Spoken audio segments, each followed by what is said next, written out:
Un réveil plein de vie, un réveil de lumière. C'est sur Lumière du Monde Télévision dans Wake Up, le réveil des fils et des filles de Dieu. Des fils et des filles de Dieu qui sont réveillés et éveillés. Shalom à toutes et à tous. Et merci à vous d'être avec nous ce jeudi matin. On espère que la grâce du Seigneur vous touche de là où vous êtes. Amani, Touré Kouda, la Team Vie Bruit. La Team Vie. La vie à Shalom, vie chez shalom. nous, hein. La vie à vie, la Team Vie est avec nous ce matin. Docteur Maté, shalom. Shalom. Vous allez bien? Ouais, ça va très bien. C'est quoi vos indispensables du matin quand vous vous réveillez? Bon, indispensable du matin, on se réveille avec la prière d'abord. Et après la prière, on fait sa toilette. Et puis, mais avant la toilette, il y a le sport quand même. Il y a le sport. Je fais mon minute de sport. Regardez toujours la pleine forme. Ouais, merci. Pasteur Florent Conan, shalom. Shalom. Vous allez bien? Oui, ça va très bien. Et vous, le matin, c'est la prière et le petit-déj aussi? Tout naturellement, tout enfant de Dieu doit prier, n'est-ce pas? Voilà. On prie et puis voilà, on rentre dans la vie active. Et le sport, hein, c'est pas... Si, c'est une priorité à partir de la cinquantaine. Maintenant, il faut prioriser le sport. Prioriser le sport. Il ne faut pas être sédentaire. Ah, Sinon, ça c'est vrai, ça c'est vrai. Merci Pasteur Amani, avec toi aujourd'hui, déjà shalom. Shalom, shalom Daniel. Culture Actu, le saviez-vous, tu nous fournis quoi comme info ce matin? Culture Actu, nous serons cette fois-ci en Ukraine. Voilà, faut pas que les téléspectateurs aient peur parce que quand on entend Ukraine, on entend directement parler de guerre. Mais cette fois-ci, un pasteur décide de donner du sourire, voilà, aux enfants suite à ces bombardements ça et là. Ils n'ont pas la chance de sortir aujourd'hui. Le pasteur a décidé de leur apporter un soutien. Et puis également dans le saviez-vous, nous parlerons dans la Bible. Si certaines personnes l'auraient remarqué, il y a une page où rien n'est écrit là-dessus. Mais pourquoi sa présence dans la Bible? On va démystifier ce mystère. On va démystifier ce mystère. Touré Kouda, avec toi aujourd'hui, tu nous facilites la vie au quotidien, le Trickbox. Oui, pour toutes ces personnes qui souhaitent faire attention à leur ligne, j'ai 3 astuces pour couper la faim, pour ne pas manger à tout moment. Donc, c'est ce qu'on verra tout à l'heure dans Trickbox. Je suppose que ce matin, tu n'as rien pris. Hein. Non, moi, ça va. Je n'ai pas besoin de cette astuce. Même pour beaucoup de personnes qui suivent l'émission en ce moment, ça va leur faire du bien. Allez, prenez vos différentes bulles, vos carnets de notes, mais aussi un stylo. Ensemble, on va méditer. C'est dans Méditons ensemble. Pasteur, ce matin, la nourriture spirituelle est importante pour nous. Tout à fait. Merci, frère Aniel. Bonjour, chers téléspectateurs. Merci d'être là ce matin. C'est toujours bon de commencer la journée avec la parole de Dieu. Et ce matin, nous allons commencer la journée en parlant de suivre Jésus. Il y a une question qui me vient tout de suite. C'est quoi suivre Jésus? Frère Aniel, vous savez, en Abidjan, les églises poussent comme des champignons. Les gens se convertissent. Et c'est tant mieux. A priori c'est satisfaisant. Surtout que ces églises concurrencent les maquis qui polluent le coin. Voilà, l'environnement. Il y a trop de maquis. Dans certains quartiers, à tous les 50 mètres, vous trouvez au moins un maquis et tout ça. Alors, si contre ceux-là, il y a les églises qui poussent, c'est très bon. Mais la question, c'est que, est-ce que nous suivons Jésus quand nous allons à l'église? Est-ce que c'est vraiment pour Jésus que nous allons? La question reste posée, mais alors le constat pour nous, c'est que de plus en plus, les gens s'identifient plus aux leaders, aux coachs. Ils sont tellement nombreux dans nos églises aujourd'hui qu'on a l'impression qu'ils ont pris la place de Jésus. C'est pour ça que ce matin, nous allons parler de suivre Jésus. Autrement dit, nous allons montrer comment suivre Jésus. Ainsi donc, nous irons à l'église non pas pour un individu, mais pour le Seigneur Jésus. Et pour cela, je vous amène à lire Matthieu chapitre 4, versets 18 à 22. Matthieu chapitre 4, versets 18 à 22. Il dit, comme il marchait le long du lac de Galilée, il vit 2 frères, Simon appelé Pierre, et son frère André, qui jetaient un filet dans le lac. C'étaient en effet des pêcheurs. Il leur dit, suivez-moi et je ferai de vous des pêcheurs d'hommes. Aussitôt, ils laissèrent les filets et le suivirent. Il alla plus loin et vit 2 autres frères, Jacques, fils de Zébédée, et son frère Jean, qui étaient dans une barque avec leur père Zébédée, et qui réparaient leurs filets. Il les appela. Aussitôt, ils laissèrent la barque et leur père et le suivirent. Suivez-moi. Ils le suivirent. C'est répété plusieurs fois dans ces 4 ou 5 versets. Mais qu'est-ce que ça veut dire concrètement? Il faut suivre Jésus pour être efficace. Il faut suivre Jésus pour pérenniser, j'allais dire, son identité. pour maintenir son identité de chrétien. Ça n'arrive pas toujours. Hein. J'allais dire, c'est fréquent que nous perdions notre identité. Il y a des gens qui se font appeler au passé. Il était un ancien prédicateur, un grand ancien prédicateur. Il était un grand chrétien anciennement. Il était un grand ancien pasteur et tout ça. Non, l'enfant de Dieu ne doit pas se faire appeler au passé. Il doit être présent, il doit être dans le futur. Mais alors comment? En suivant le Seigneur Jésus. Suivre Jésus, c'est l'imiter. Et imiter Jésus, il y a au moins 3 domaines que nous pouvons imiter Jésus. C'est-à-dire dans sa méditation de la parole de Dieu. Le Seigneur méditait la parole de Dieu régulièrement. Il y a aussi la louange à Dieu. Le Seigneur louait son Père. Ça n'a pas manqué au Seigneur. Le Seigneur priait. Nous devons prier constamment Dieu, pas autre personne. Voilà au moins 3 domaines. Parlant de la méditation de la parole de Dieu, qu'est-ce que vous en faites? Comme ce matin, vous le faites.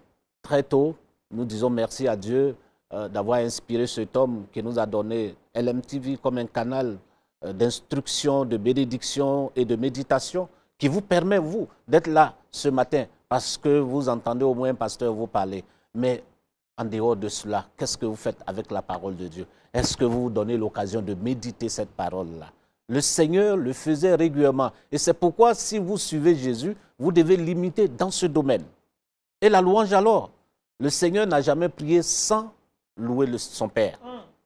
Devant le tombeau de Lazare, il a loué Dieu d'abord. Il est passé par la louange d'abord, avant qu'il n'ordonne à la mort de relâcher la vie de Lazare.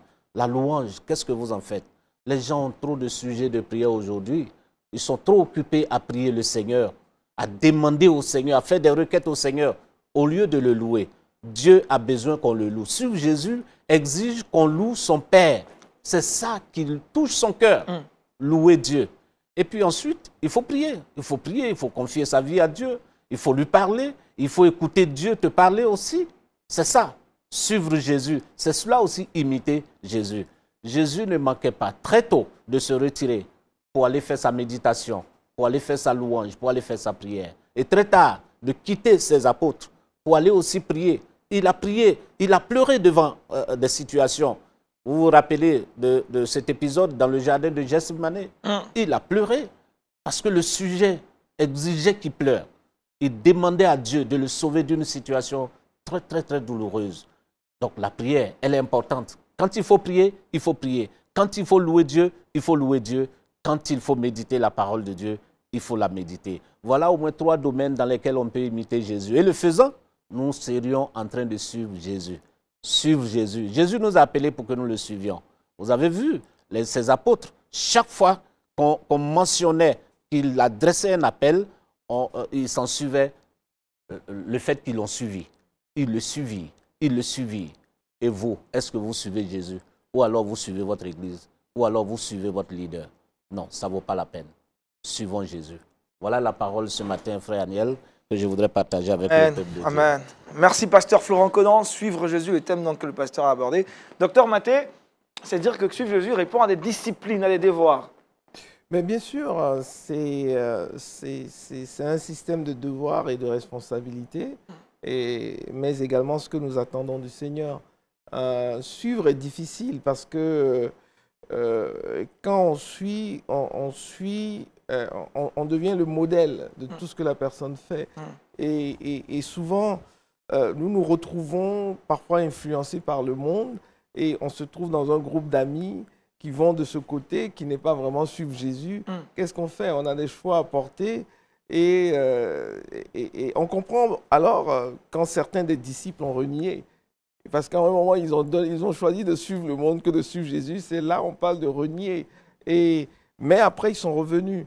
Et l'idéal, c'est constamment de nous nourrir pour que nous puissions être constants dans suivre Jésus. Ouais.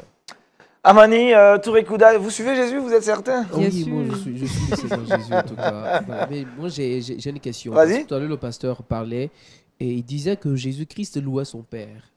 Tout de suite, parlons de louange, on se dit Jésus-Christ était en train de danser. La louange dont il est question là, c'est de quelle louange voilà, vous faites mention?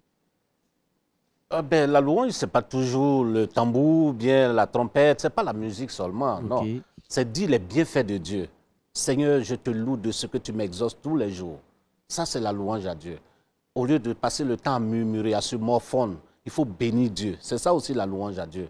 Je suis malade, je suis cloué au sol, à la maison, mais j'ai la louange à la bouche. Quand les gens me visitent, oh ça va, mon Dieu est bon, il est là. Moi que je souffre et que je vais lui demander, lui adresser des requêtes, mais je reconnais ses bienfaits quand même dans ma vie. Le fait même que le souffle de vie existe, j'ai le devoir de le louer. Donc louer Dieu, ce n'est pas la danse seulement, c'est pas dans ce sens-là. Voilà. Docteur. Et ça me rappelle un message qui m'a beaucoup touché une fois. Et on disait qu'il y a 3 choses que Dieu demande des hommes et pour lesquelles il a créé les hommes. Disons que la première m'a choqué, mais après j'ai compris. On dit la première des choses pour laquelle Dieu a créé l'homme, c'est pour que l'homme puisse le louer. Que la chose dont Dieu se nourrit, c'est les louanges.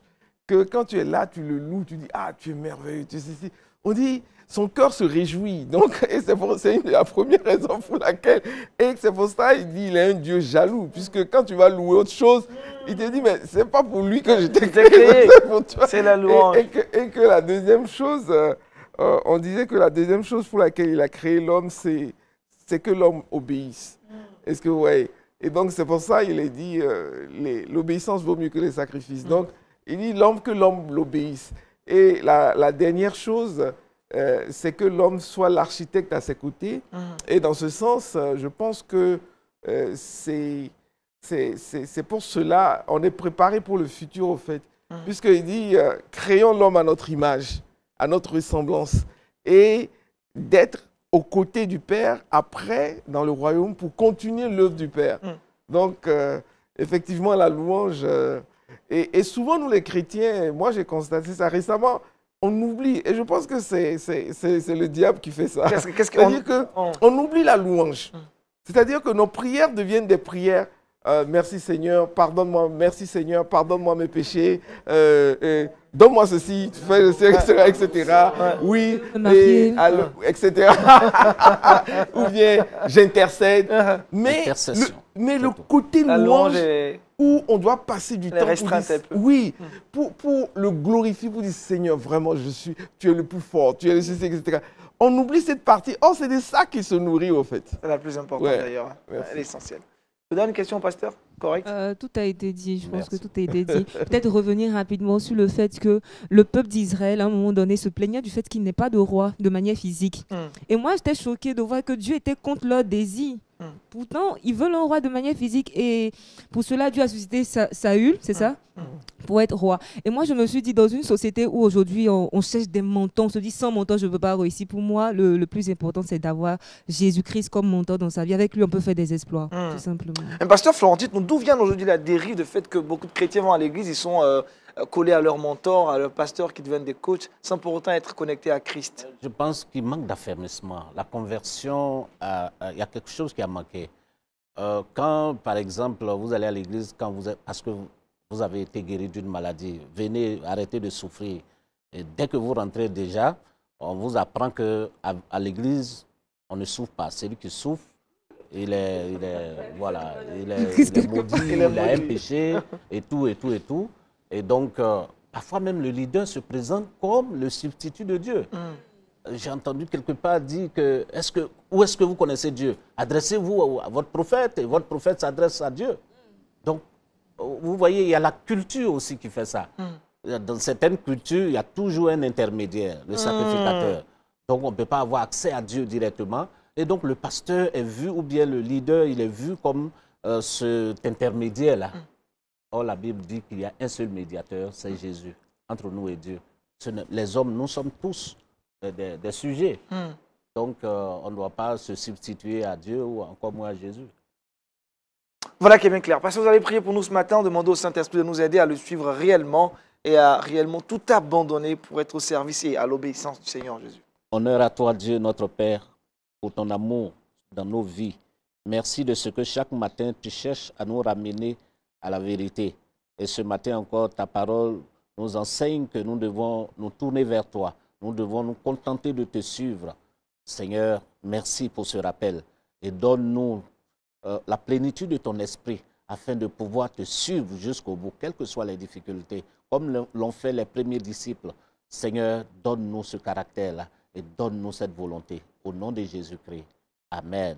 Amen. Amen. Suivons Jésus pour de vrai. Il est temps maintenant de parler culture chrétienne avec Aristide Amani. C'est dans Culture Actu.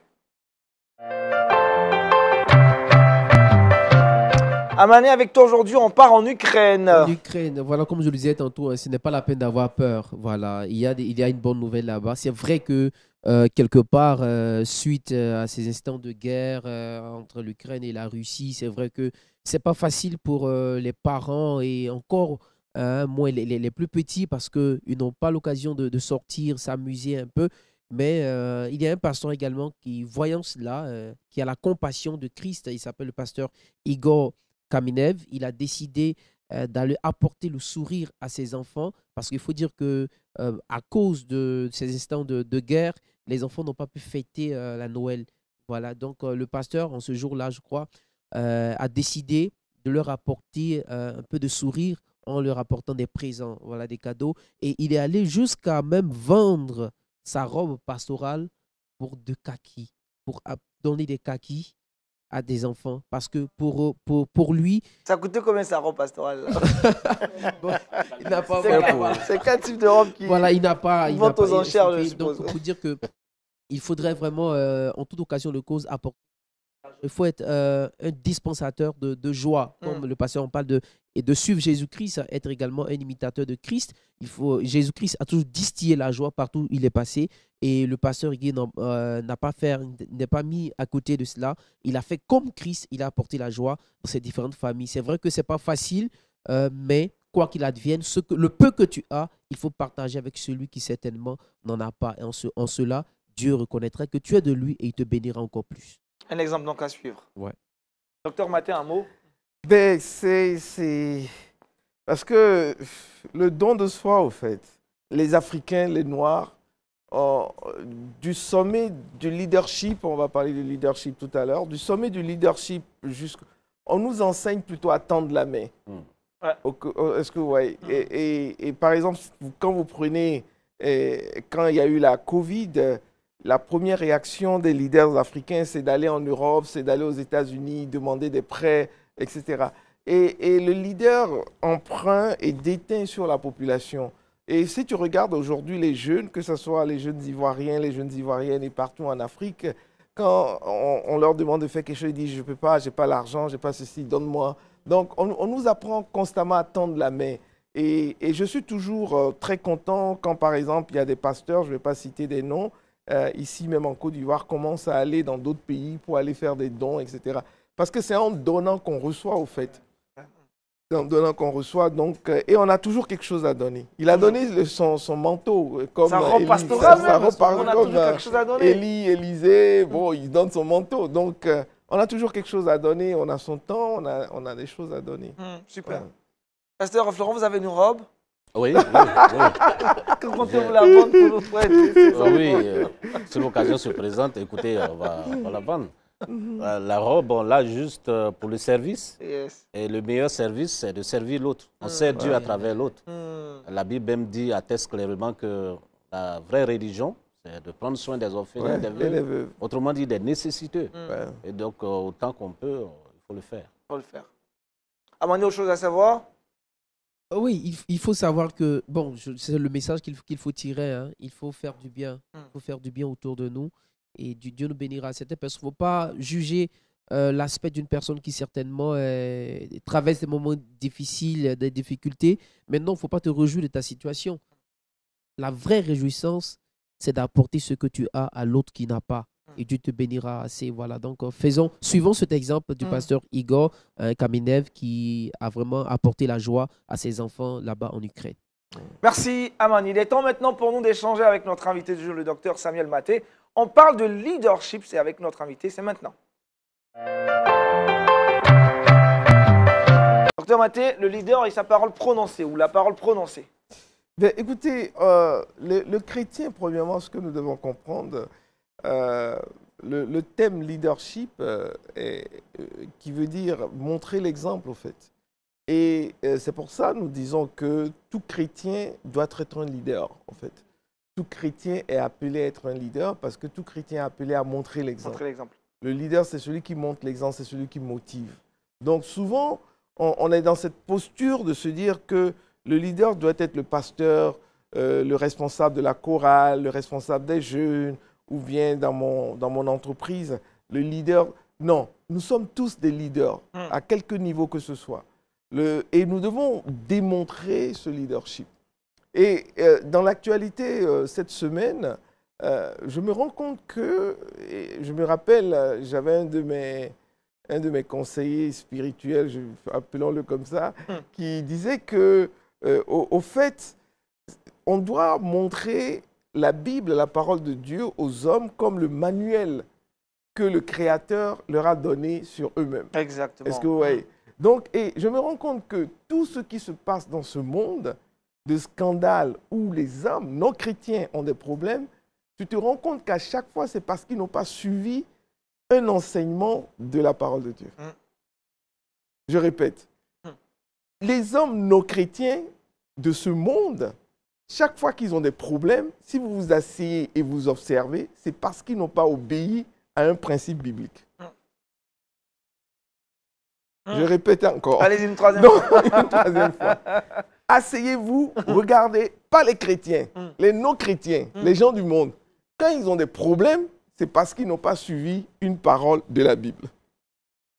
Non, notre esprit est ouvert, on est réaliste. Donc, regardez ce qui se passe avec le Graël, qui a été le président de la Fédération française de football. Il a pris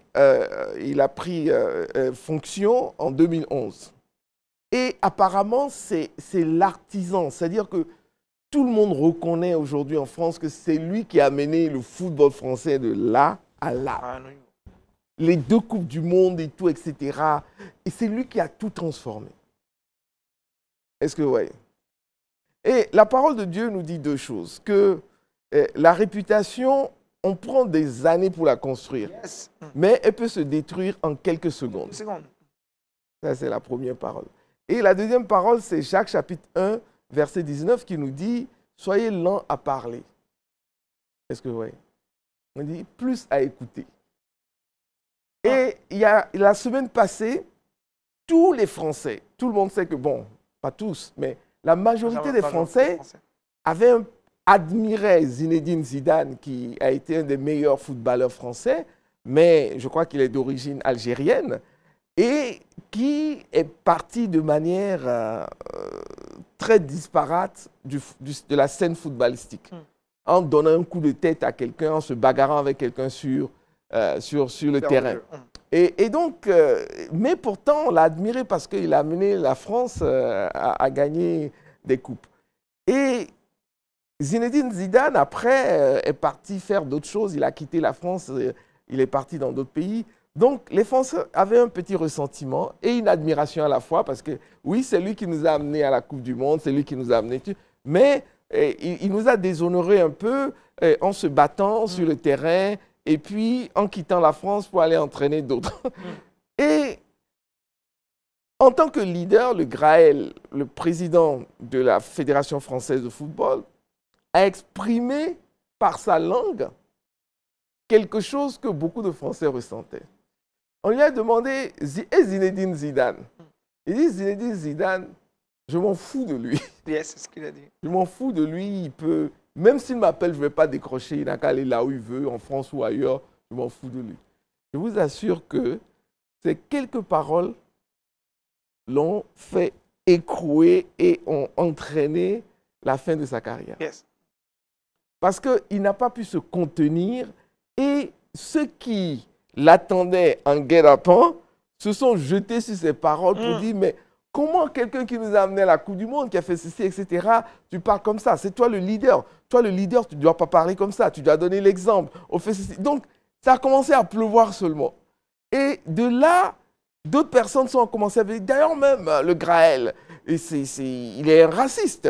Et il dit ça parce que Zidane n'est pas d'origine française. C'est un raciste. Et d'autres viennent. Ah oui, mais moi-même, Graël, c'est un harceleur sexuel. Mais c'est parti dans tous les sens. À cause de 1 minute où il n'a pas pu avaler sa parole. Et aujourd'hui, il est démis. Et tout ce qu'il a construit, c'est fini, ça a été effacé au fait. Et donc, tu te rends compte que, je reviens à ce que je disais, même les gens du monde, quand ils échouent ou il leur arrive des problèmes, c'est parce qu'ils n'ont pas obéi à la parole de Dieu. Et s'il avait retenu sa langue, parce qu'apparemment, on lui préparait vraiment une sortie glorieuse. Mais non seulement on a oublié, on a écarté cette sortie glorieuse, mais on le renvoie. Il part vraiment démis de ses fonctions. Et on veut même le mettre en prison parce qu'on dit on va faire un audit pour voir parce qu'il paraît que tu n'as pas bien géré des choses. Juste une parole. Juste une parole. Est-ce que, ouais. Donc, et c'est ce que la dernière fois j'étais avec mes enfants et puis j'ai dit mais on est parti quelque part. Et la personne a donné à manger. Et j'ai dit, mais comment vous êtes? Il dit, non, on n'a pas aimé. Devant la personne, on n'a pas aimé. C'est pas bon. J'ai dit, mais non, il faut faire attention. Il y a ce que tu as dans le cœur. Puisqu'on dit, l'ennemi est remis dans notre cœur. Et ce que tu dois faire. Donc, c'est vrai. Peut-être que dans le cœur, toi, tu penses que oui, la nourriture aurait dû être comme ça. Mais après, tu te dis, mais qu'est-ce que je dois faire? Je dois plutôt encourager la personne qui a pris le temps d'aller au marché, d'aller prendre son argent, de cuisiner, de venir, de vous attendre, de vous servir. Peut-être il a cuisiné toute la nuit, il a fait des choses, etc. Et quand tu viens, tu lui balances une parole que c'était même pas doux, tu vois toute la peine que la personne a. Donc, parfois, on peut ressentir des choses dans notre cœur. On peut ressentir. Il aurait pu ressentir que, comme beaucoup de Français, Zinedine Zidane, il nous a déshonorés, il s'est battu sur le terrain. Après, il n'a pas voulu entraîner des équipes françaises, il est parti dans un autre pays, etc. Mais après, on se dit que quand tu es leader, quel exemple tu donnes? Qu'est-ce que tu dois faire? Ou tu dis tout ce qui te passe par la tête ou tout ce que l'ennemi remue dans ton cœur. Donc, c'est là où il faut faire la différence entre remuer ce que tu es remué dans son cœur et ce qui sort de ta bouche. Et on dit de notre bouche doit sortir des paroles qui édifient. Ça, le Seigneur a dit, les paroles qui édifient. Donc, pour terminer, c'est pour dire que nous sommes tous des leaders parce que nous devons donner l'exemple. Et deuxièmement, nous devons surveiller notre langue. En tant que leader, ce qui sort de notre bouche doit être des choses qui édifient. Sinon, nous pouvons perdre 20 ans, 30 ans d'héritage et de travaux et de sacrifices. En quelques minutes, nous pouvons le perdre. Ça sera tellement triste. Merci, docteur Samuel Maté. Pasteur, la Bible dit la vie et la mort sont au pouvoir de la langue. Comment contrôler justement sa langue pour ne pas en consommer les mauvais fruits? C'est ça aussi, la maîtrise de soi. Voilà. Quelqu'un a dit que le meilleur usage qu'on puisse faire de la langue, c'est de se taire.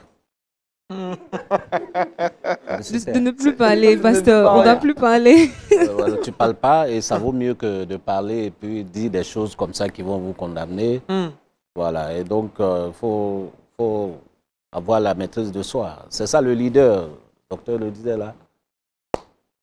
C'est dommage, mais tout le monde aime parler. Jacques aussi nous défend de trop parler. Voilà. Donc, docteur, comment aider justement ces leaders non chrétiens? Ils ne connaissent même pas parfois, ils connaissent ces principes bibliques. Non, ce que moi je travaille beaucoup dans le milieu non chrétien, séculaire, en tant qu'économiste et tout, etc. Ce que j'ai remarqué, c'est que souvent l'erreur que beaucoup de chrétiens commettent, c'est que dès qu'ils arrivent, ils vont dire « Ah, donne ta vie au Seigneur Jésus-Christ tout de suite, tout ça, etc. Sinon tu vas aller en enfer, etc. » Mais je pense que ce sont des gens qui sont sensibles. Moi, la première fois que je suis rentré dans une école de management, je vous assure que j'ai dit au prof, quand il a fini son résumé, j'ai dit 99% de ce que vous dites là, c'est dans la Bible. Oh, c'est vrai. Le principe de délégation, le principe de gérer les ressources, etc. C'est que Dieu. C'est-à-dire que Et aujourd'hui, je ne suis pas le seul. Il y a plusieurs personnes qui reconnaissent que tous les grands principes de management ont été tirés de la Bible. Parce que Dieu est le grand manager. Si vous voyez même les lois dans la parole de Dieu, sur le mariage, sur l'amitié, sur le ceci, ce sont des principes aujourd'hui que les gens, ils changent les noms, ils mettent dessus et puis ils se jouent les gourous partout, etc. Donc, je me dis que quand on est devant les gens du monde, c'est de leur parler des principes du Seigneur. Par exemple, et ce sont des principes que personne ne peut réfuter. Parce que les principes divins, il n'y a pas plus sage que Dieu, puisqu'il est la sagesse. Yes.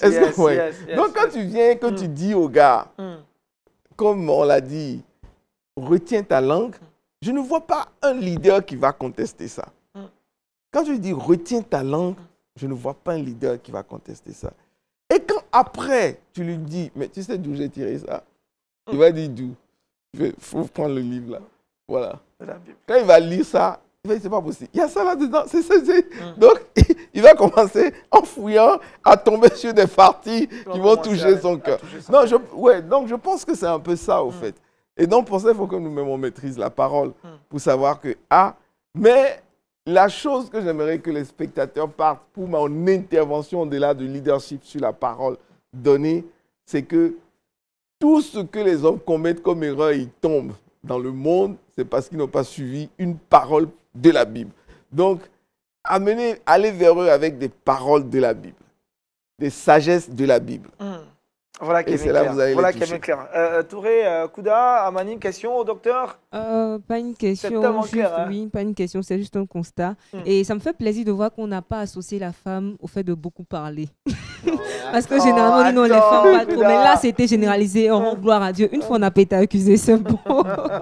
Le docteur n'a pas parlé des femmes, hein, c'est tout le monde. Amani?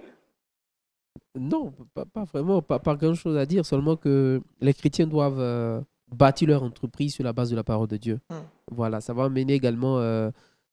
Dieu va démarquer, voilà, ceux qui connaissent Christ et ceux qui ne le connaissent pas. Voilà, donc la base, c'est pas forcément la peine d'aller chercher dans d'autres livres. Entre-temps, en tant que chrétiens, nous avons la parole de Dieu qui nous donne tout. Voilà, donc ça nous a amené à pouvoir plonger notre regard dans les Saintes Écritures. Ça nous fera du bien. Super. Merci docteur, en tout cas, pour cette belle intervention. On fera attention à ce que nous disons au quotidien. On retrouve à présent Touré Kouda dans le Trick Box. Touré Kouda, on parle de faim. Oui, la faim. Tout à l'heure, on a parlé du fait de ne pas parler à tout moment. Il ne faut pas manger aussi à tout moment. Et pour cela, j'ai des astuces coupe-faim qui vont vous aider. C'est très simple. Donc, la première astuce, il faut boire de l'eau régulièrement. Je suis sûre que vous avez déjà entendu cette astuce. Boire de l'eau est un excellent coupe-faim. Voilà, il provoque la satiété rapidement. Et il est conseillé de boire de l'eau au réveil et avant les repas. Voilà, avant les repas. Et tout au long de la journée, pour pouvoir épicer un tout petit peu cette habitude-là, vous pouvez ajouter des agrumes dans votre bouteille d'eau pour donner plus de goût à cela. Mais toute la journée, il faut s'hydrater. Ça va vous permettre de ne pas manger beaucoup. Garder la ligne, c'est très, très, très important. Deuxième astuce coupe-faim est celle-ci. Il faut dormir régulièrement, ne pas manquer de sommeil parce que le manque de sommeil augmente dans le corps la gréline, qui est une hormone en fait qui suscite l'appétit mais à un niveau. Donc quand vous ne dormez pas bien, vous aurez faim à tout moment. Voilà, donc voici une deuxième astuce qui peut... Et puis c'est bien voir et dormir généralement. Comment? Le problème avec ne pas dormir là, parce que moi je ne dors pas. Hein. Et ça suscite la faim chez vous? Un peu, mais bon, ça s'équilibre quoi. Ça s'équilibre. Ok, donc dormir c'est important pour votre appétit. Et la dernière astuce est celle-ci, il faut faire du sport. Lorsque vous pratiquez le sport, vous n'aurez pas faim à tout moment. Voilà, vous disciplinez votre corps à ce niveau-là. Et quand je parle de sport, il ne s'agit pas de faire forcément un exercice compliqué, se tordre dans tous les sens. Ça peut être la marche, ça peut être courir une petite distance tout simplement, ou bouger même en étant à la maison ou dans votre bureau. Voilà, ça coupe la faim rapidement. Donc, c'est ces astuces-là que j'ai voulu partager avec vous aujourd'hui. C'est la dernière astuce de jeûne. J'ai pas dit de jeûner. J'ai entendu dire que le jeûne, c'est bon. Le jeûne intermittent, c'est-à-dire que chaque semaine, au moins jeûner une fois ou deux fois, ça fait du bien au corps. Ça fait du bien. Mais, et puis pour l'eau, s'il te plaît, s'il vous plaît. Pour l'eau aussi, j'aime toujours rappeler que l'eau, c'est la seule boisson que Dieu a créée et que nous avons conservée en l'état. Ouais. Parce que toutes les autres boissons, l'homme a touché à ça. Que ce soit le vin, il a dû mettre quelque chose dedans. Ouais, et tout, les jus et tout, etc. La seule des boissons que Dieu a créées et que nous conservons la plupart en l'état, c'est l'eau. C'est l'eau. Nous buvons beaucoup d'eau. On reste toujours avec Touré Kouda. Pasteur, je vais savoir, c'est maintenant. Touré, la question du jour. Pasteur, je veux savoir, j'ai menti pour avoir un poste. Je me sens toujours mal après avoir demandé pardon à Dieu. Devrais-je démissionner? Non, je ne pense pas. Ça ne nécessite pas la démission, mais il va falloir se confier à quelqu'un. Parce qu'il y a des péchés comme ça, quand on se cache pour confesser, demander pardon à Dieu, on a besoin parfois aussi de conseils, de directives, la parole d'un homme, hein, qu'on reçoit comme la parole de Dieu. Et donc, si son âme est tourmentée, il se confie à un pasteur, à un guide, un leader, pas forcément un pasteur, qui a de l'expérience avec Dieu dans la vie chrétienne. Et puis, à la suite de leur échange, quelque chose va changer dans son esprit. Les propos du pasteur vis-à-vis d'une personne qui a menti, qui a triché pour avoir un boulot? Il va lui montrer quand même la gravité de la chose, mais il va lui montrer aussi l'amour de Dieu. Voilà, l'autre facette de l'amour de Dieu, que lui, il ignore, parce que parfois, on connaît Dieu, mais on pense que c'est ce Dieu qui est difficile à pardonner et tout ça, et puis on laisse son esprit se tourmenter. Parfois, c'est la chair qui nous tourmente. Ce n'est pas forcément que Dieu nous en veut quelque chose. Voilà. C'est vrai que notre conscience est le gardien de notre âme. Parfois, la conscience est activée et tout ça. Mais la personne va lui montrer la profondeur de l'amour de Dieu, que certainement lui n'a pas. Mais est-ce que pour la réparation du tort, cette personne ne convient pas qu'elle démissionne, puis qu'elle a menti pour avoir ce poste-là? Il n'a pas fait de tort à quelqu'un. Il n'a pas fait de tort à quelqu'un. Donc, je ne pense pas que là, on parlera de réparation du tort en démissionnant. Voilà. S'il a fait du tort, c'est à Dieu. Le fait qu'il n'a pas gardé son identité. Okay? Maintenant, peut-être, j'imagine que le leader, ça dépendra. En fait, c'est comme une relation d'aide, parce qu'en face de ce leader-là, il y a des questions qu'il va lui poser. Peut-être qu'en mentant, hein, le fait qu'il a menti, il a peut-être condamné quelqu'un pour prendre sa place. Ça peut être quelqu'un qui méritait réellement la place. Donc, il peut avoir menti sur quelqu'un, comme on le dit couramment, dénigrer quelqu'un pour prendre sa place. Ça, c'est un mensonge aussi. Mais l'autre mensonge, ça peut être qu'il n'a pas le diplôme demandé et qu'il est là. Donc, c'est l'entretien qui va dévoiler tout cela. Et donc, quelle que soit la situation, c'est à Dieu qu'il a offensé d'abord. Pasteur. Non. Docteur Maté, je reviens à vous tout à l'heure. C'est-à-dire que moi, je pense que ce n'est pas une situation de oui ou non, ou de blanc ou noir. Je vous explique. Parce que j'avais lu un magazine, il paraît que plus de 85% des personnes mentent sur leur CV d'une manière ou d'une autre. Est-ce que ouais, ils mentent sur leur CV d'une manière ou d'une autre? C'est-à-dire que, bon, soit ils embellissent. Et il y a des niveaux de gravité. De mensonges. Hein? Oui. Et moi, la gravité, c'est quand, par exemple, tu dis, ouais, j'ai fait Harvard, j'ai fait ceci, alors que tu n'as pas mis les pieds là-bas. J'ai un doctorat en ceci, alors que tu... Bon, ça, aujourd'hui, avec l'Internet, les vérifications, on peut t'attraper rapidement. Avant, quand il n'y avait pas l'Internet, tu pouvais mentir, je suis parti à Harvard, Oxford, il est difficile à vérifier, tout ça, etc. Mais là, on vérifie sur le champ. Donc, pour moi, il y a ce fait que quel est le degré de mensonge? Ça, c'est un.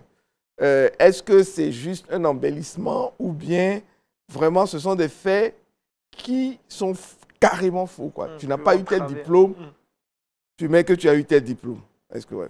Maintenant, la deuxième chose qui va se poser pour moi, moi, j'ai une entreprise, donc je raisonne là en tant que chef d'entreprise. C'est que quel est le rendement de la personne? Est-ce que vous voyez? Parfois, vous avez des gens qui sont là, qui peut-être n'ont pas le profil ou bien qui n'ont pas toute l'expérience. On demande 15 ans d'expérience, mais peut-être lui n'a que 5 ans d'expérience, etc. Mais il fait un travail formidable. OK? Et j'ai eu plusieurs cas de témoignages où les gens, effectivement, ils sont tourmentés au fait. Les gens sont tourmentés et ils vont et ils se disent, voilà, écoute, j'ai menti, j'ai ceci, etc. Et j'ai observé toutes sortes de réponses, au fait. Dans certains cas, et ça dépend, la réponse dépend du rendement de la personne. Quand le patron se rend compte que c'est quelqu'un qui travaille bien, qui est honnête, après tout ça, etc., et le patron lui-même, peut-être, il a menti sur son CV aussi un jour. Donc, il vient et dit, ah, ok, écoute, c'est pas grave, tout ça, etc. On va... ouais. Donc, on va... Ou, quand c'est un truc un peu grave, c'est grave, le patron va te dire, bon, écoutez, on demande à ce que vous donnez votre démission. Est-ce que vous voyez? Bon, tu donnes ta démission, le Seigneur peut ouvrir d'autres portes. Mais moi, j'ai cette confiance que si tu le fais, et là, c'est là que je reviens à ce que le pasteur disait, c'est qu'il faut voir un guide spirituel. Et c'est dans cette prière, c'est le Seigneur qui peut te conduire pour te dire, fais-le ou attends, fais-le à tel moment, fais-le avec telle personne, etc. C'est-à-dire que le Seigneur peut te conduire. Ce n'est pas une décision de se dire, et sous l'impulsion, va et puis dis oui, non, parce que j'ai suivi un truc et tout, il faut tout avouer, bon, j'avoue, etc. Non, je pense que ce sont des choses, effectivement, qu'il faut discuter avec un guide spirituel qui va t'orienter par rapport au cas, à comment tu vas le faire, quand tu vas le faire. Et le Seigneur même peut, dans la chose, vous guider vers la personne vers qui le faire, puisqu'il peut y avoir plusieurs patrons. Et je suis convaincu d'une chose, et ça, je l'ai toujours dit à tout le monde, à tous ceux qui disent, oui, je me prostitue parce que je n'ai pas à manger. Je dis non. Si tu obéis au Seigneur, dans la vérité, le Seigneur ne va jamais t'abandonner. Merci, docteur. Merci, pasteur, pour la réponse aussi. Ça va, hein? Oui, ça va. Je pense que on espère que l'internaute a reçu ça. C'est un frère, c'est un frère. Oui, c'est un frère. C'est toujours les frères. C'est toujours les frères. Dans ces cas-ci. Les compagnons de relation, c'est toujours les sœurs. Hein? Allez, on termine cette émission avec Aristide Amani dans le Saviez-vous? Amani? Oui, Aniel, tout à l'heure, le pasteur parlait de comment suivre le Seigneur Jésus-Christ. Il a donné dans l'émission précédente de comment il faut suivre le Seigneur Jésus-Christ lui-même. Il passait son temps à méditer la parole de Dieu, il passait son temps à prier. Et là encore, il est question de la méditation de la parole de Dieu. Alors, on a notre Bible et dans cette Bible, il y a une page qui attire certainement notre attention. Et sur cette page, il n'y a pas d'écriture là-dessus. Il n'y a rien sur une page, elle est vierge. Alors, certaines personnes se posent la question, mais quel est le rôle de cette page? Bon, cette page, est-ce que c'est une erreur des écrivains ou bien il y a une signification? Je dirais oui, il y a une signification. Cette page blanche n'est pas là de façon fortuite. C'est une façon. Premièrement, ce qu'il faut savoir, c'est que la page marque un instant de transition entre l'Ancien Testament et le Nouveau Testament, c'est-à-dire de Malachie à Matthieu. Et ce qu'il faut savoir, deuxièmement, c'est que ça marque également le silence de Dieu. C'est-à-dire un temps, Dieu a passé plus de 400 ans, voilà, sans parler. Bon, ça ne veut pas dire que l'on ne servait pas Dieu. L'on servait Dieu, mais il ne parlait plus avant comme il parlait aux prophètes d'autrefois. Voilà, donc voici déjà ces deux éclaircies qu'il faut savoir. Cette page blanche n'est pas là de façon fortuite. Je rappelle, premièrement, c'est une page de transition de Malachie à Matthieu. Et également, secondement, ce qu'il faut comprendre, c'est que ça marque le silence également de Dieu. Voilà. Pasteur Florent? Quand Dieu ne peut pas parler, il ne parle pas. Faut pas le faire, faut pas le forcer à parler. Pas forcer Dieu à parler. Voilà, lui-même, il a dit de ne pas trop parler. Faisons attention à notre langue. On parlait de leadership ici. À un moment donné, Dieu a décidé de se taire. Les gens le servaient tout de même, comme il a dit, 400 ans. Et puis après, il a ouvert la bouche à nouveau. Il a commencé à parler et puis voilà. Super. Docteur? Pas forcer Dieu à parler, rien à dire. Le verset pour Touré Kouda. Oui, le verset boussole se trouve dans le livre de Luc, Luc 14, le verset 27. Et quiconque ne porte pas sa croix ne me suit pas, ne peut être mon disciple. Amen. Amen. Nous devons suivre Jésus. Merci encore au pasteur Florent Conan, merci au docteur Samuel Maté, merci à Touré Kouda, à Aristide Amani, à toute l'équipe de production, de réalisation. Wake Up de ce jeudi, c'est terminé. Grand remerciement à toute l'équipe de production. On a une pensée pour tous ceux qui nous ont suivis à Kinshasa, à Pointe-Noire, à Lubumbashi, en tout cas en Afrique centrale. Que Dieu vous bénisse richement. Demain, on sera avec vous encore, même heure, même chaîne, sur la télévision qui vous permet de grandir spirituellement. Que Dieu vous bénisse. Et puis n'oubliez pas, demain, votre talk show qui sera extraordinaire avec Roland Sambo, ça sera à 20h. Shalom chez vous. Dieu vous bénisse.